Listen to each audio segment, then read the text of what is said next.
Hello everyone, this is Bea Sy and welcome back to my channel. So as you've read na nga sa title, I'll be cutting my own hair today. And disclaimer, kung may naririnig kayong patak ng ulan, umaambon kasi ngayon. And nga pala, kung may kumikinang sa noo ko, pimple patch yan guys. So ayun na nga, medyo basa pa yung hair ko ngayon kasi kaliligo ko lang. And siguro may isang buwan na akong nagbabalak talaga pagpagupit or walang gustong maggupit dito sa bahay ng buhok ko. Kasi ayan excessive na talaga yung hair fall ko. Konting ganun mo lang, meron ka makukuha na pagbasa. Siguro mga 3 or 4 days ago, nanood na ako ng mga videos sa YouTube kung paano maggupit ng sariling buhok. And it seems na madali lang naman. Siguro, hindi ko naman masisira yung buhok ko. I wanted to cut my own hair na. Una, excessive hair fall nga. Pangalawa, para makatipid.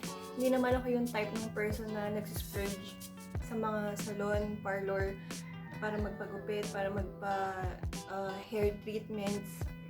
And pangatlo, MECQ ngayon and sarado ang mga salon.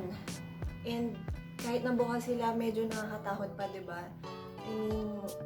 May virus pa rin, so ingat-ingat muna. Ayan na nga sinasabi ko, dami na ko. Sukulay pa lang yun, So, eto na, hindi ko na patatagalin. Simulan na natin maggupit.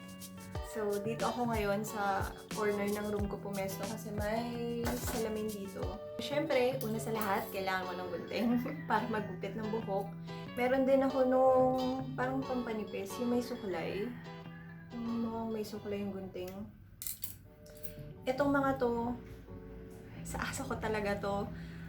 Pero, siyempre, nilinisan ko muna. Hiramin ko muna sa kanya. And first step, hahatiin lang daw sa gitna yung hair.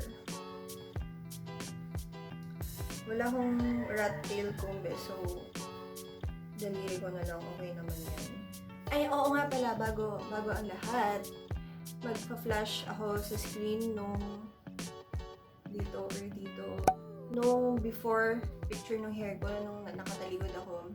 Hindi talaga ganyan kabuhagag yung hair ko Nakatali lang kasi magdamag yan. Nakaban ako buong umaga hanggang hapon kasi naglinis ako ng kwarto kanina.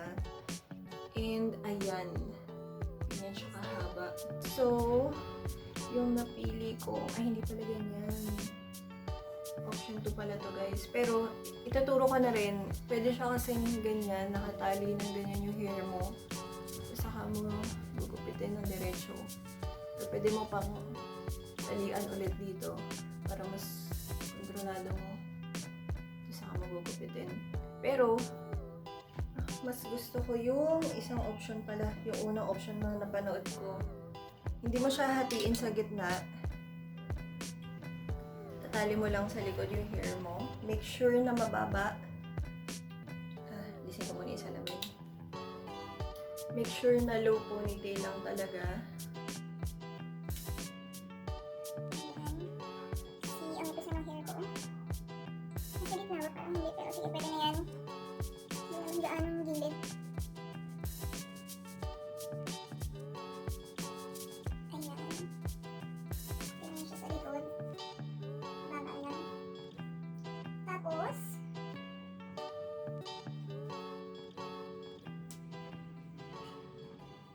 Tapos, tatalian lang na mas mababa.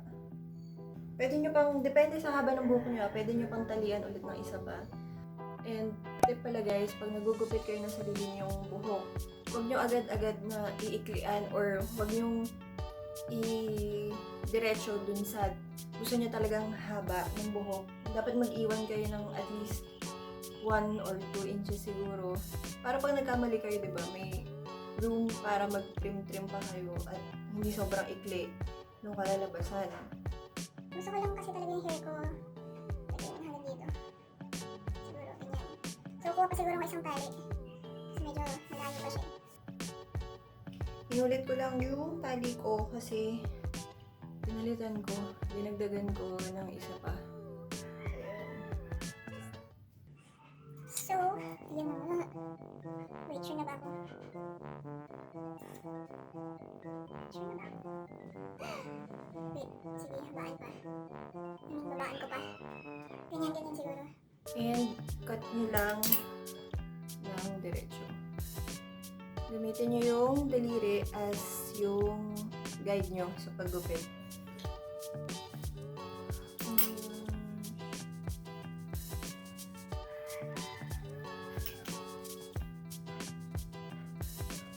Wait, harap ako sa salamin guys.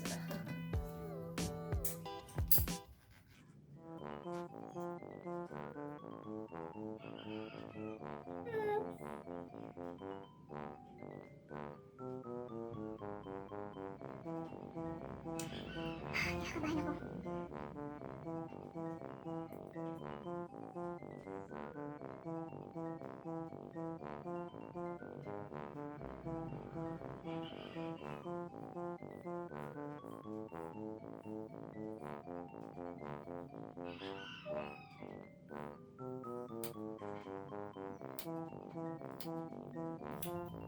Oh my gosh. My hair. And then, hello. What did I do? Parang kulang pa sa ikli. Pero, pwede na yan. Ang kaiba. Wait.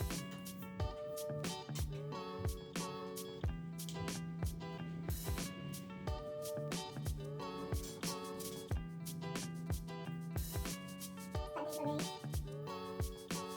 Ayan. Hinati ko lang sa gitna yung hair. And then, yung technique na for sure alam niyo na rin. Kasi nakikita natin itong ginagawa ng mga hairstylist pag nagpapagupit tayo sa mga salon is yung ikakat mo ng pa-vertical yung hair. Yung dulo.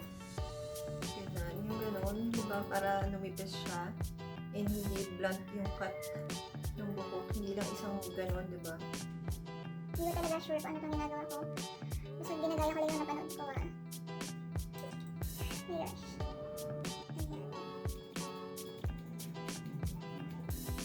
Tapos, kuha ulit ng ibang hair. Hirap. Ayan. Tapos, cut. Vertical yung gunting ha.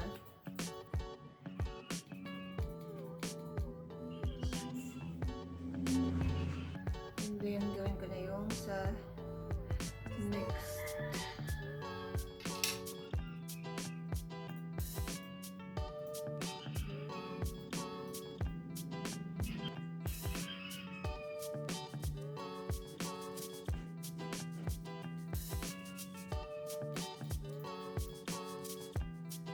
So, yun yung technique kung wala naman kayo nitong gunting na may suklay. Hindi ko talaga alam tawag dito. Gunting na may suklay na lang. Pero, kung may ganito, mas madali, syempre.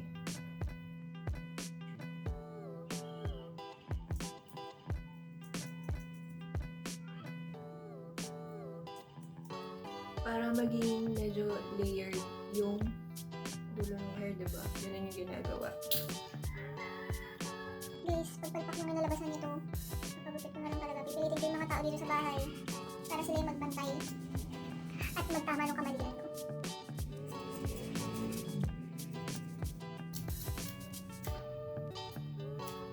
Uy, tama na. Ako nag-enjoy na ako. Maglilinis lang ako ng mga kalat na buhok.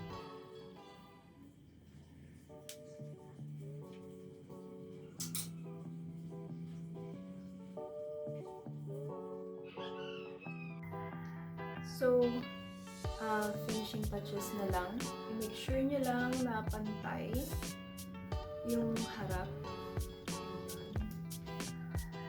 Hindi ko nga rin ma-sure kung pantay talaga eh. Pero chinek ko na rin naman kanina. Mukha mukhang pantay naman. Pero kung hindi pantay, paparetouch ko na lang sa dito, yung tao dito sa bahay. So, yun lang guys. Nasa inyo na yun kung gusto nyo pang mag-blower or mag-plancha after nyo gupitan yung buhok nyo. Pero ako kasi hindi talaga ako nag-styling tools. Gusto ko lang talagang ma-record itong event na to. Kasi first time kong gupitan yung sarili kong buhok. I mean, ginugupitan ko yung bangs ko dati. Pero syempre, iba yung buong buhok ko talaga, diba?